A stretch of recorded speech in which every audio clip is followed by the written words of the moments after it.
Jusqu'à présent, vous avez appris quelques façons courantes de communiquer au cours d'un projet. Allons plus loin en apprenant à créer un plan de communication.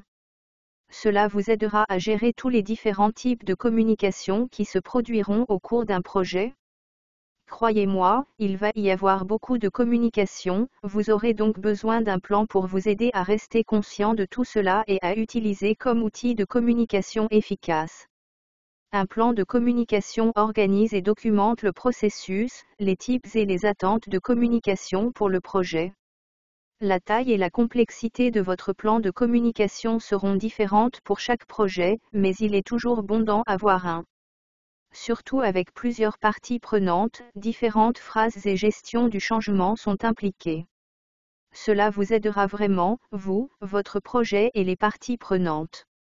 Tout comme les autres plans liés au projet, votre plan de communication doit répondre à ces questions, ce qui doit être communiqué, qui doit communiquer, quand la communication doit avoir lieu, pourquoi et comment communiquer, et où les informations communiquées sont stockées. Décomposons chaque question avec un exemple de plan de communication que j'ai créé pour notre projet Plan PELS. Tout d'abord, votre plan de communication doit inclure ce sur quoi vous communiquez, ou en d'autres termes, le type de communication. Cela peut inclure des éléments tels que des mises à jour de statut, des problèmes, des commentaires des utilisateurs, des enregistrements quotidiens et d'autres types de réunions de projet. Ensuite, vous devez identifier avec qui vous communiquez. Ce sont les destinataires de l'information, comme les principales parties prenantes et l'équipe principale du projet. Pour chaque type de communication, notez quand communiquer. Cela inclut la fréquence, c'est-à-dire la fréquence à laquelle vous communiquerez, et les dates clés comme les échéances ou les réunions importantes. Une chose à garder à l'esprit est que tout le monde n'a pas besoin de recevoir la même quantité d'informations en même temps. D'une manière générale, vos principales parties prenantes obtiendront leurs informations moins souvent, comme lors d'un résumé mensuel de haut niveau, d'un email ou d'une réunion de revue de projet. Mais votre équipe de projet principale pourrait recevoir des informations plus détaillées via des mises à jour quotidiennes par email ou des enregistrements virtuels rapides. Ensuite, indiquez comment vous communiquez ou quelle méthode de livraison vous utiliserez. Il peut s'agir de réunions par courrier électronique, en personne ou virtuel, ou d'une présentation formelle. Votre plan doit également inclure l'objectif de communication. C'est votre pourquoi.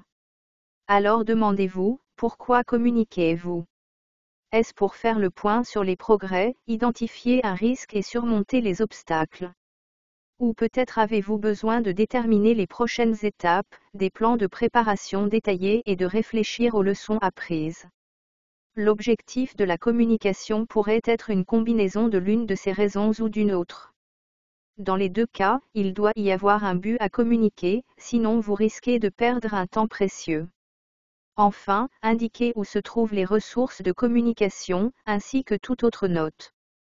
Je parlerai davantage des meilleures pratiques pour stocker des informations dans la prochaine vidéo, mais pour l'instant, essayez de vous rappeler que les informations pertinentes doivent être facilement accessibles.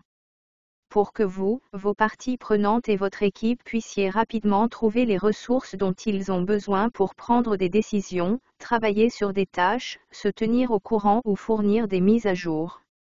Un autre avantage d'un plan de communication efficace est qu'il permet la continuité des opérations du projet.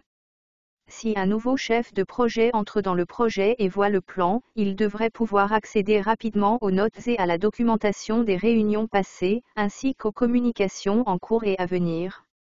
Le plan de communication aide également à une gestion efficace du changement, au processus de livraison de votre projet final et à sa mise en œuvre réussie. Lorsque d'autres auront accès au plan de communication après que vous ayez quitté le projet, ils pourront résoudre tous les problèmes qui pourraient survenir, prendre des décisions ou appliquer des processus similaires à un nouveau projet. J'espère que vous vous sentez maintenant plus familiarisé avec les façons dont un plan de communication peut mener votre projet au succès. Gardez à l'esprit qu'il ne s'agit que d'un plan de base et qu'il existe de nombreuses autres façons d'en structurer un. Tout dépend du type de projet sur lequel vous travaillez. Ensuite, je vais vous expliquer les détails d'un plan de communication et vous montrer comment l'utiliser pour gérer les communications du projet de manière efficace et efficiente.